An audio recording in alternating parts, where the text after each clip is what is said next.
Hey everybody, this is Jay Henry. In this video, I'm going to continue the work we started on the UI in Next.js. In the previous video, we created a page where you can upload an image and it will call the prediction service and give you a prediction on what stage of plant maturity the plant in the image is, and then save that prediction along with the image data to Elasticsearch. In this video, we're going to go ahead and pull that data back out of Elasticsearch and display the image and the prediction in another page, which will show us the routing capabilities of Next.js as well as dynamic API routes. I think the first thing we'll do is create a couple of new folders. And so this Next.js has a convention where if you want a dynamic route in your API, you create a folder for it. And we'll start with image here. And then you use a syntax for the name where you say image key, and that's going to be the name of our file. And so what that's going to give us is it's going to give us a dynamic route where we will have a parameter that comes in on the route called image key. And I'll just kind of show you what that looks like. And so what we're going to do here is we're going to do fetch. And again, we're using node fetch, which is a server-side node implementation of fetch. The interface is exactly the same, but some of the ways that it behaves are slightly different, so just keep that in mind. And so we're going to export a default function. This should look very similar to the last video, where we created just the static prediction API. Put the error handling in here, make our lives easier. And this is like boilerplate error handling. Error occurred. Getting image data, because that's what we're going to be doing. And then we'll just log that out. I probably need to use backticks rather than single quotes. And then our status would be 500 in this case.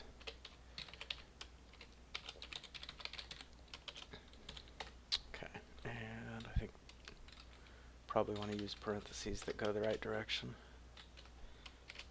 And then here in the body, so first thing we're going to do is we're going to get the image key we're assuming is going to be passed into this API. So the syntax for that is query. That's what's going to be passed, and then we'll say off of the query we want to pull the image key. It will know that that is called image key because of the way we named our file, and then we're going to pull those off of the request. And then we're going to write a function for getting image data out of Elasticsearch. So let's call it getImage. It's going to be async because we're going to make a call to get it. Pass in the image key. And here we're going to, just like in our last video, we're going to get the URL for Elasticsearch out of the config file that we have. We'll say process.env.es cluster URL. I think that'll work. And then the path to it is going to be our images index. We're going to use the doc locator, and then we're going to say that the image key is going to be our key. Now we're going to add actually something here where we're going to tell it that we really only want back the image data. There's no reason to pull back any of the other metadata associated with it because we're really just going to be using the image data here. So then we'll call fetch and get that data from Elasticsearch. We'll say ES URL, and then our parameters. It's going to be a very simple call. It's just going to be a get call, and that should be that. And then we'll say that our document is going to be the result of our JSON, or the result.json. And then we're going to turn that into a buffer object. And if you remember from the last video, we stored the buffer data as base64 encoded as a string. And so we're going to pull that string off and convert it to a buffer using the base64 keyword in the buffer constructor. And then we'll just return that. And so up here we'll say that image data equals await. We're going to get the image, passing in our image key. And then the purpose of this API is we actually want to display the image on the page. And so we're going to actually return this as a binary image. And so if we write a header, we're going to say it's a 301, I think is what, not modified. And then we'll say the content type is image/png. You could store this as metadata in Elasticsearch and pull it down dynamically. I think that would be probably a good optimization if you wanted to support multiple image types. I'm not going to do that here. And then we're going to tell it that it's going to be binary. And so we'll actually set the path to this API as the image source when we create our page. And that's all we need for this API. Now we're going to need another API, which is the API for the image data. And so we'll create another one and we'll call it predictions, but it's a directory. It shouldn't clash with our prediction API. And then in here we'll create the same kind of image key kind of path, and we'll use this to fetch the prediction data. Now you could consolidate these because it's really two calls to the same place to get different pieces of data, and if you wanted to optimize it, you could consolidate these down into a single call, take the base64 data that comes out and use that in the image directly on the page. I've tried that and it kind of just gets messy, and passing around that base64, like you got to deal with quotes and making sure it's escaped and all that kind of stuff. It's easier for and more straightforward for this implementation to have it as two separate calls, and it doesn't seem to be an overly onerous performance impact to make the two calls, but you certainly could consolidate them down into one if you felt the need to. Alright, and then export. And this should all look familiar by now, I think. Response. We'll say what we're going to do here is going to be almost exactly the same as what we did before, and you might even be able to consolidate these APIs down into like a module that we just kind of differentiate in what data we're grabbing from Elasticsearch and how we're returning it, but I'm just going to write it out for clarity's sake here. And then image key, and so again this is all exactly the same. We're pulling the image key off of the request. I think that's right. And I didn't put in my error handling. I should probably do that. Catch here. Let's see. Error. Backtick this time. I still don't know if I'm spelling occurred correctly, but I think I am. Getting prediction data.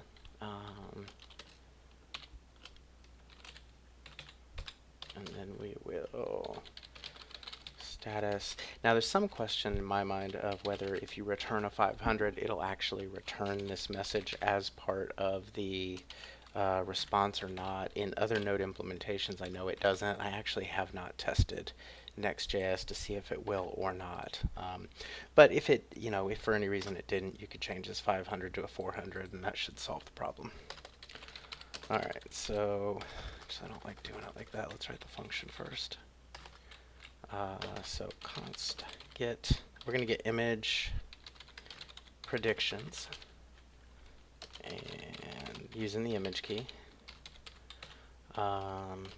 Shouldn't have to do any transformation on the predictions, because if you remember in the last one we did transformations when we got the initial predictions, and said whether it's juvenile or seedling, and that's what we saved. So that data should already be in a format that we can use it. Yes, cluster URL, and then our index is going to be the same. We're going to be using doc. We're going to be passing in the image key. The only difference is that our source includes is just going to be predictions, and we won't need any additional data there. Probably want to tell it that this is like an assignment. That's that. Everything else is the same. And the more that I think about this, the more it might be a good idea to refactor this into a module that does this work. It just feels like a lot of repeated code. Alright, again, document. Might even do like an entire video on just refactoring. I mean, there's so much that goes into the decision of when to refactor and how to refactor, and like what is the right level of refactoring. Like, is it ever okay to have repeated code? If you never have repeated code, how fragile and tightly coupled does your code become to each other? That's probably a whole video to itself. It's probably, maybe it's a coding video, maybe it's just a talking video. Get image productions, image key, and then this one we're just going to return a regular JSON with a status 200. And with the predictions. And that should be it for that. So we've got two new services, both of which are dynamic, where it'll automatically, based on the path that we give it, pull an image key off, reach out to Elasticsearch, and pull some data. So the next thing to do is, just collapse that, is create a new page. And we'll call this one display prediction. I think that'll work. And this is where we're actually going to call these APIs and get their data. Now, one thing we're going to do here that's a little bit, I don't know if it's confusing, but needs to be called out, is that we're going to be making a server-side call to populate the initial page with some data, and then once we get onto the page, we're going to be using the API client-side to get the images. So we will have fetch here, and this is actually the server-side fetch. At the point where we call the image API to get the image data, we won't be using fetch because we'll just be setting it as the source of the image. But let's go ahead and let's say display prediction. We're going to be passing in props. And that's actually all I'm going to do for now, because the first thing we want to do is there's a special method in Next, getInitialProps.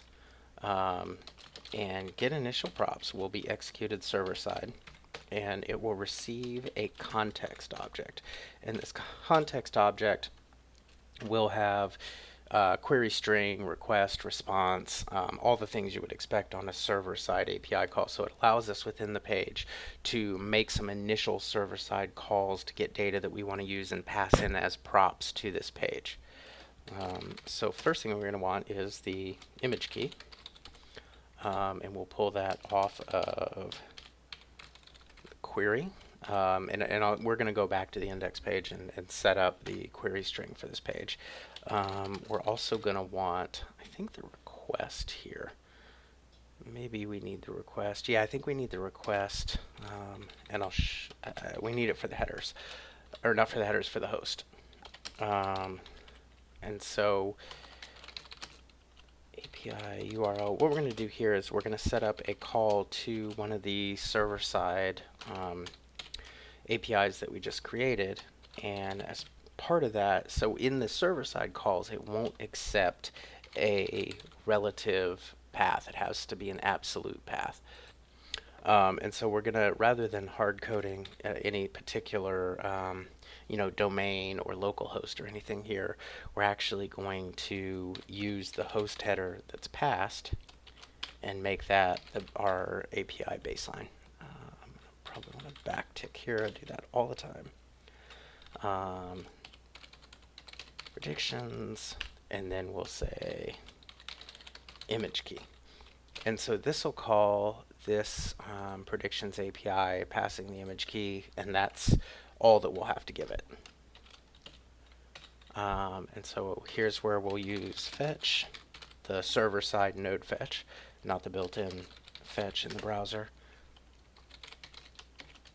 API URL, with our options being, I think, a simple get.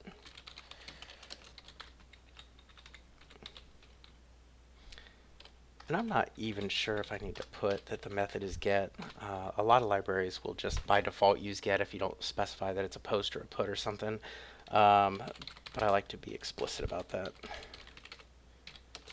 And then we're going to await the result.json.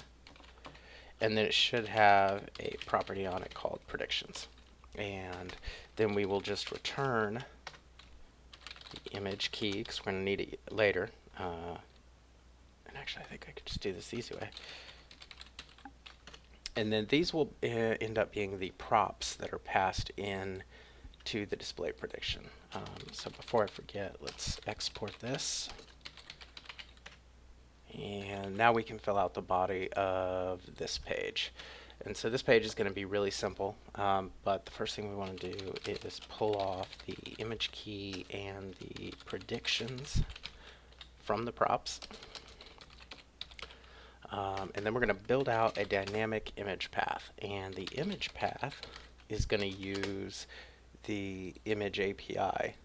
And we're just going to give it a relative path because this is being executed client side. And it will actually call the image API in real time.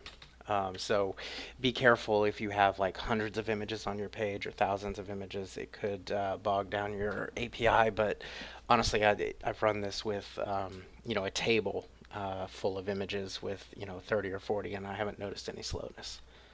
And then let's return the actual markup that we're going to use, and we're going to need, remember, a master div that's going to contain both a display container, call this one prediction container, I think that's spelled right, and then also one for markup, and that will be remember it's got that JSX keyword, and then the special backtick kind of syntax, and then we'll put our styles in there, and we'll define those later. So inside here we're going to want to display an image, and we'll call that, I'll be super creative with this and call it image view. And inside of there we will have an image tag, and the source will set to our image path, and so that's what will trigger that API to be called, and it should return the image data in real time. And then we'll give a div for prediction information that we want to display, give it a header, give us something to look at, and then we'll say predictions. We'll say how many predictions we have. Right now it's just going to be 2, but it could be variable length. I think that's probably okay. And then we'll create a list of the predictions. And the syntax for this is kind of cool, or a little funky, whatever you want to call it, but we'll say predictions map because it should come in as a list, and we're going to not only get the item, but also the index, because we'll use that for a key. React likes to have unique keys for things that are in lists, and it's super convenient that we'll have a unique key. And so in here, we will have our key will be index, and then inside of there we will have the name of our prediction, and then we will get the value for our prediction. And then we'll put a percent sign behind it because it is in a percentage. And I think that's actually it for that. Let's add some styles so this thing kind of looks a little bit nicer. Image, didn't probably need to indent it quite that far. That's probably okay. Image view, and then our image happen to know the height because we have downsampled them from our original size to a fixed size, and we don't want to blow them up again because that'll cause pixelation. Let's see, let's float it to the left, and let's give it a margin so that things aren't stacked on top of each other. Prediction info, we're not going to do a heck of a lot there. We'll probably just float it so it lines up nicely, and then we'll do a little bit of styling to the list. L-I. I'm not a big fan of built-in list styles in most cases. We could give it a custom one, but I'm just going to say don't show me anything. And then let's give it a little bit of padding so that it looks not quite so squished up. And that should be all that it takes for this second page. I'm going to pause the video here and just make sure that everything runs correctly and we haven't made any typos or bad bugs. So hang loose and I'll be right back. Okay, I'm back. Did have one small bug, and it was down here. I'd left out an I here, and if this is, it was named initialProps, which caused it to not fire before the page loaded, and so this data wasn't getting loaded. So you got to really make sure that this is named correctly before attempting to use it. But it looks like everything works. So what I'm going to do here is I'm going to start up a new instance of this web server, and then we'll test it. Alright, so we're going to do npm run dev. This should start up a new server for us. Let's open a web browser and test this thing out. I've got it still here. Yep. We will select an image. It will get the prediction, and then it should take us to the page. And you can see on the server-side calls here that it has called those two APIs, and it's displaying our image and our predictions. And if we look at the network traffic here and refresh it, you should see the calls to our, let's see, where would those be? This is one of them, our image API, and then is this the, I have to find the next one, hang on. So that's our image key. Oh right, our other one's not going to show up because it was server side. So if we look over here, we'll see that we called it over here. Only the things that are up here in the client side are going to show up. So anyway, that's pretty much it for this video. We created a new page to pass data between different pages, taking advantage of the built-in routing in Next.js. Created a couple of dynamic services for getting data out of Elasticsearch using dynamic keys. And that's about it. If you liked any of this or you found it useful, please like and subscribe below. If I did anything wrong, if you saw any things that could be done better, please let me know in the comments so that I can learn from it. But until next time, thank you for watching.